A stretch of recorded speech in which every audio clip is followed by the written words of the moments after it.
आज के इस वीडियो में हम लोग तत्वों का आवर्त वर्गीकरण इस अध्याय में कुछ अन्य जानकारियों को जानेंगे। सबसे पहले है समस्थानिक के बारे में। वर्ग 9 में हम लोग पढ़ते हैं कि कुछ तत्व ऐसे भी हैं ना जिनके अलग अलग परमाणु पाए जाते हैं। उनकी परमाणु संख्या समान होती है लेकिन द्रव्यमान में अंतर होता है। संख्या को हम लोग Z से दिखाते हैं और परमाणु द्रव्यमान को A से दिखाते हैं। ऐसे कुछ एग्जाम्पल्स अगर हम अपने अगल बगल देखें तो एक एग्जाम्पल आता है हाइड्रोजन का। इसके 3 समस्थानिक हैं, ठीक है। ऊपर की संख्या परमाणु संख्या, नीचे की संख्या परमाणु द्रव्यमान। हाइड्रोजन के 3 इस तरह के समस्थानिक हैं जिनकी परमाणु संख्या समान है, द्रव्यमान अलग अलग है, ठीक है। और ये जो द्रव्यमान में अंतर है ये किसकी वजह से आता है? ये न्यूट्रॉन की संख्या में अंतर की वजह से। और ये जो परमाणु संख्या समान है वो इसलिए है क्योंकि इनके पास प्रोटॉन की जो संख्या है ना नाभिक में वो एक समान है, ठीक है। तो इस तरह से ये एक उदाहरण हुआ समस्थानिक का। दूसरा उदाहरण हम लोग लेते हैं जैसे कि क्लोरीन, परमाणु संख्या 17 और इसका द्रव्यमान है 35। उसका ही एक दूसरा समस्थानिक है क्लोरीन का, परमाणु संख्या 17 और इसका द्रव्यमान है 37। तो जब आधुनिक आवर्त सारिणी बनाई गई ना, उनको वर्गीकृत किया गया किसके आधार पे? परमाणु संख्या के आधार पे। तो एक विसंगति जो मेंडेलीव के पीरियोडिक टेबल में थी आवर्त सारिणी में समस्थानिकों को लेकर, वो दूर हो गई। क्योंकि यहाँ पे परमाणु संख्या के आधार पे सजाया गया ना, तो हर तत्व के जितने भी समस्थानिक हो उनको एक ही जगह मिला। अगर हम लोग पीरियोडिक टेबल देखें आवर्त सारिणी, तो क्लोरीन एक जगह ही लिखा हुआ है 17वें समूह में, तीसरे आवर्त में।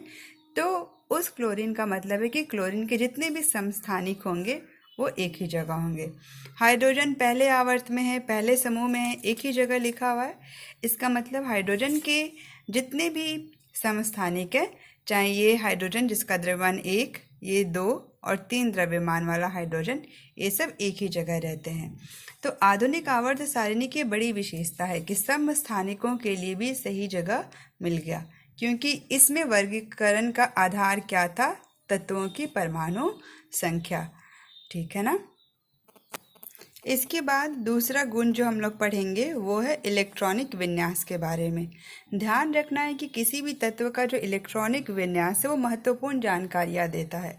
और इलेक्ट्रॉनिक विन्यास का मतलब है कि जो विभिन्न कोश हैं K, L, M, N, पहला कोश, ये दूसरा कोश, तीसरा कोश और चौथा कोश, ये जो 4 कोश हैं ना, इनमें इलेक्ट्रॉन का बंटवारा किस प्रकार हुआ है, इसी को हम लोग इलेक्ट्रॉनिक विन्यास कहते हैं। इसके लिए एक सूत्र भी है और इस सूत्र को जानते हैं हम सभी 2n²।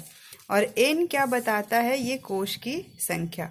अब मान लेते हैं हम लोगों को K कोश में पता करना है ना कितने इलेक्ट्रॉन हैं, हो सकते हैं। तो हम लोग क्या करेंगे, K कोश के लिए n जो है वो क्या है? 1 है। तो इसमें कुल इलेक्ट्रॉन की संख्या क्या हो जाएगी? 2 गुना 1 का स्क्वायर, और ये हो जाएगा K कोश में 2 इलेक्ट्रॉन रहते हैं, ठीक है। 2 इलेक्ट्रॉन ही अधिकतम रह सकते हैं। इसी प्रकार अगर हम लोग L की बात करें तो L के लिए n हो जाएगा 2। तो इसमें इलेक्ट्रॉन की संख्या कितनी हो जाएगी? 2 गुना n की जगह पे 2 का स्क्वायर, 2 का स्क्वायर 4 और 4 दूनी 8 इलेक्ट्रॉन।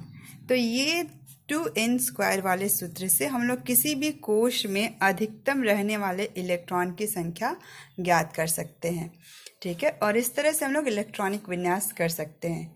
एग्जाम्पल जैसे हम लोग सोडियम का करते हैं। इलेक्ट्रॉनिक विन्यास के लिए परमाणु संख्या का जानना ज़रूरी है, ठीक है ना। सोडियम की परमाणु संख्या 11, K कोश में 2 इलेक्ट्रॉन रह सकते हैं, L में 8, तो 8 2 10 और एक बचा ना। तो जो अगला कोश है M कोश में कितना इलेक्ट्रॉन हो जाएगा? 1। तो ये सोडियम का इलेक्ट्रॉनिक विन्यास हो गया। अगर हम लोग मैग्नीशियम जिसकी परमाणु संख्या 12, इसका इलेक्ट्रॉनिक विन्यास करें तो K कोश में 2, L में 8, 8 2 10 हो गया, 2 बचा, तो M कोश में 2 इलेक्ट्रॉन। अगर हम लोग एल्युमिनियम जिसकी परमाणु संख्या है 13, इसकी बात करें और इलेक्ट्रॉनिक विन्यास करें तो 2, 8 और 3 होगा। ठीक है ना। आगे हम लोग और करते हैं, जैसे हम लोग किसका करें, क्लोरीन का करते हैं। एक अधातु, परमाणु संख्या 17, 2, L में 8 और 7 बच रहा तो 7। अब ध्यान रखना है कि इलेक्ट्रॉनिक विन्यास में जब हम लोग पढ़ते हैं तो जो अंतिम कोश है, यहाँ पे सबके लिए अंतिम कोश M है। अगर हम लोग ऊपर में ऐसे लिख लें ये K, L और M कोश, तो ये जो M कोश के इलेक्ट्रॉन्स है ना, इनकी संख्या से हम लोगों को क्या पता चलता है कि किसी भी तत्व की संयोजकता क्या है, ये हम लोग को पता चलता है, संयोजकता। इसके अलावा हम लोग बता पाएंगे कि वो कौन से समूह में है। ठीक है ना।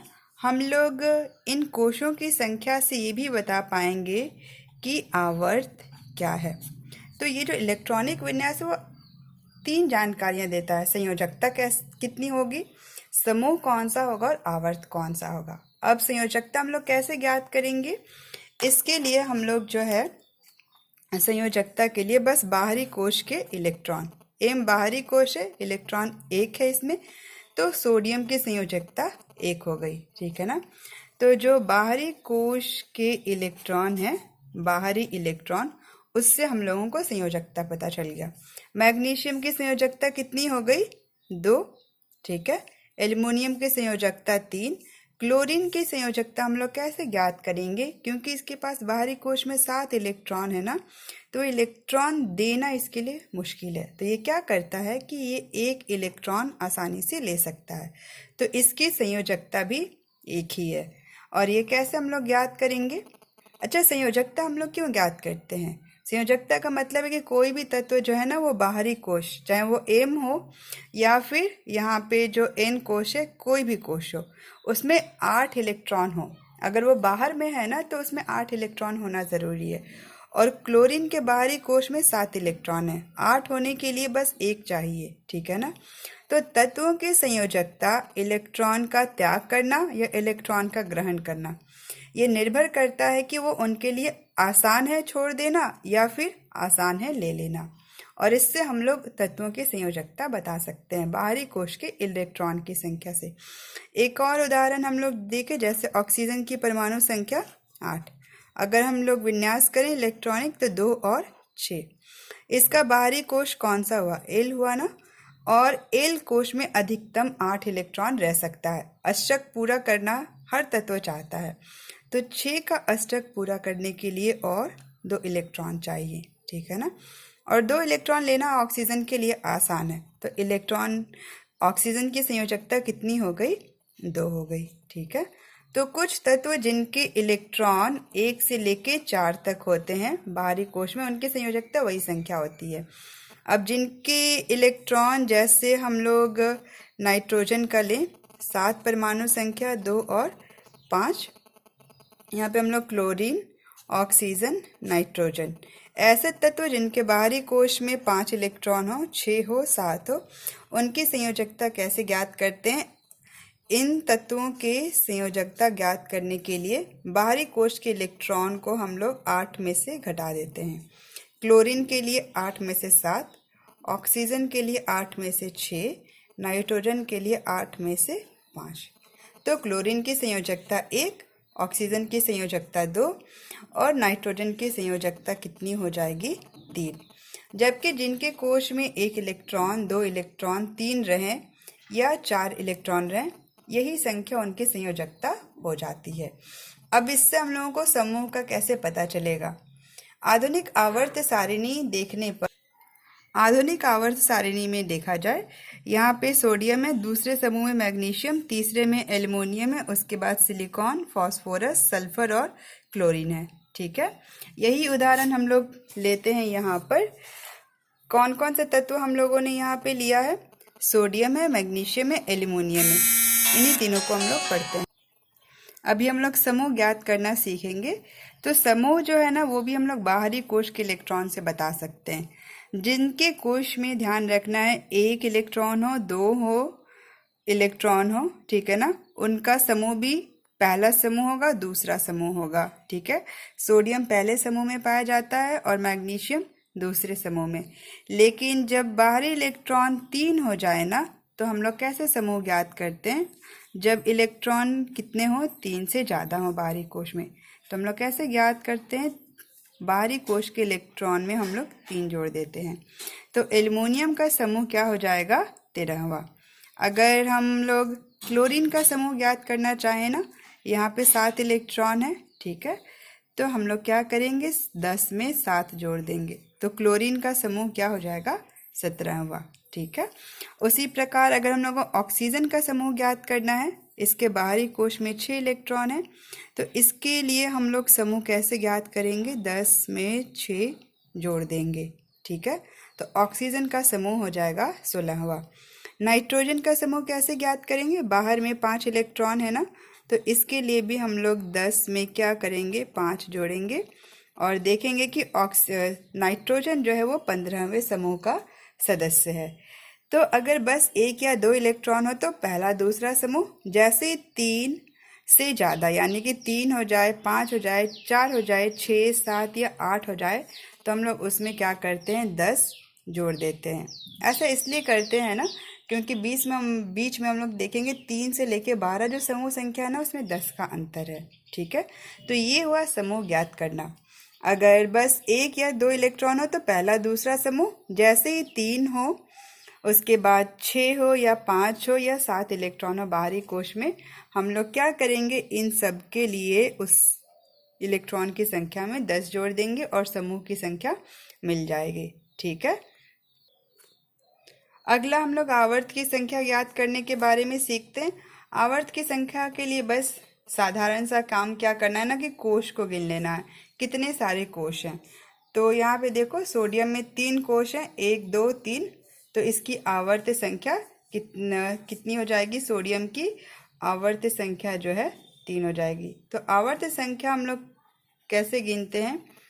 कोशों की संख्या, ठीक है, जितनी संख्या होगी कोश की उतने ही आवर्त होंगे। फिर से हम लोग यहाँ पे लिख लेते हैं, जैसे सोडियम में का इलेक्ट्रॉनिक विन्यास करेंगे तो 2, 8, 1, ऑक्सीजन का करेंगे तो 2, 6, हाइड्रोजन का करेंगे तो 1, पोटेशियम का करेंगे तो 2, 8, 8 और 1, ठीक है। क्लोरीन का करेंगे तो 2, 8 और 7। तो इसमें कुल कितने कोश हैं? KLM 3 कोश है, तो ये तीसरा आवर्त। कितने कोश हैं? K और L, तो दूसरा आवर्त। कितना कोश है? 1, तो ये पहला आवर्त। कितना कोश है? 2, 8, 8, 1, 2, 3, 4 कोश है, तो ये चौथा आवर्त। यहाँ पे भी 3 कोश हैं, तो ये तीसरा आवर्त। तो हम लोग इलेक्ट्रॉनिक विन्यास की सहायता से संयोजकता ज्ञात कर सकते हैं, समूह ज्ञात कर सकते हैं और आवर्त भी ज्ञात कर सकते हैं। समूह के लिए ध्यान रखना है कि 1 और 2 रहने पर वही समूह संख्या होगी, और 3 से ज़्यादा इलेक्ट्रॉन होने पे हम लोग 10 जोड़ते हैं। आवर्त के लिए साधारण सा क्या काम करना, जितने कोश होंगे वही आवर्त होगा। 3 कोश तो तीसरा आवर्त, 2 कोश तो दूसरा आवर्त, 1 कोश होने पे पहला आवर्त, 4 कोश होने पे चौथा आवर्त। हम लोगों को इतनी सारी जानकारियाँ जो हैं वो बस सोडियम के होने से इलेक्ट्रॉनिक विन्यास से पता चलती है।